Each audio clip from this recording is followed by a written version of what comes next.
Hi, ಈ ಮೇಲ್ಗಡೆ ಇಲ್ಲಿ ತೋರಿಸ್ತಿದೆಯಲ್ವಾ, ಈ 3 ಆ್ಯಪ್ ನಿಮ್ಮ ಮೊಬೈಲಲ್ಲಿ ಇದೆ ಅಂತ ಹೇಳಿದ್ರೆ ಮೊದಲು ಹೋಗಿ ನಾ ಹೇಳೋ ಈ ಸೆಟ್ಟಿಂಗ್ನ ಆನ್ ಮಾಡ್ಕೊಳ್ಳಿ. ಅಪ್ಪಿತಪ್ಪಿ ಕೂಡ ನೀವೇನಾದರೂ ಇದನ್ನು ಮಾಡಿಲ್ಲ ಅಂತ ಹೇಳಿದ್ರೆ ನೀವು ಯೂಟ್ಯೂಬಲ್ಲಿ ಏನೆಲ್ಲ ವೀಡಿಯೋ ನೋಡಿದ್ದೀರಾ, ಹಾಗೆ ಗೂಗಲಲ್ಲಿ ಏನೆಲ್ಲ ಸರ್ಚ್ ಮಾಡಿದ್ದೀರಾ, ಹಾಗೆ ಕ್ರೋಮಲ್ಲಿ ಯಾವುದೆಲ್ಲ ವೆಬ್ಸೈಟ್ನ ವಿಸಿಟ್ ಮಾಡಿದ್ದೀರಾ, ಹಾಗೆ ಯಾವೆಲ್ಲ ವೀಡಿಯೋನ ನೋಡಿದ್ದೀರಾ ಅಂತ ಈ ಒಂದು ಸೆಟ್ಟಿಂಗಲ್ಲಿ ಎಲ್ಲ ನಿಮ್ಮ ಡಾಟಾ ಕೂಡ ಸೇವ್ ಆಗಿರುತ್ತೆ.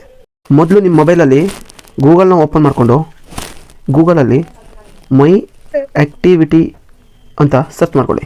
ನೀವು ಸರ್ಚ್ ಮಾಡ್ಕೊಳ್ತಿದ್ದಾಗೆ ಫಸ್ಟ್ ಇಲ್ಲಿ ಒಂದು ಪೇಜ್ ಓಪನ್ ಆಗುತ್ತೆ ನೋಡಿ, ಮೈ ಆ್ಯಕ್ಟಿವಿಟಿ ಅಂತ. ಇದ್ರ ಮೇಲೆ ಕ್ಲಿಕ್ ಮಾಡಿ,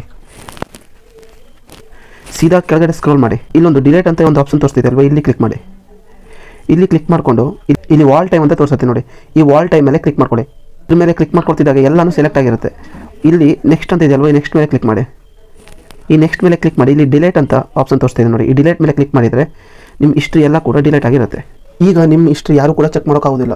ಈ ಸೆಟ್ಟಿಂಗ್ನ ಈಗೇ ಆನ್ ಮಾಡಿಕೊಂಡು ಹಾಗೆ ಅವಶ್ಯಕತೆ ಇರೋರಿಗೆ ಈಗಲೇ ಇದನ್ನು ಶೇರ್ ಮಾಡಿ. ಹಾಗೆ ನಮ್ಮ ವಿಡಿಯೋ ನಿಮ್ಗೆ ಇಷ್ಟ ಆಗಿದೆ ಅಂತ ಹೇಳಿದ್ರೆ ದಯವಿಟ್ಟು ಹೆಚ್ಚಿನ ಅಪ್ಡೇಟ್ಗಾಗಿ ನಮ್ಮನ್ನ ಫಾಲೋ ಮಾಡ್ಕೊಳ್ಳಿ. Thank you.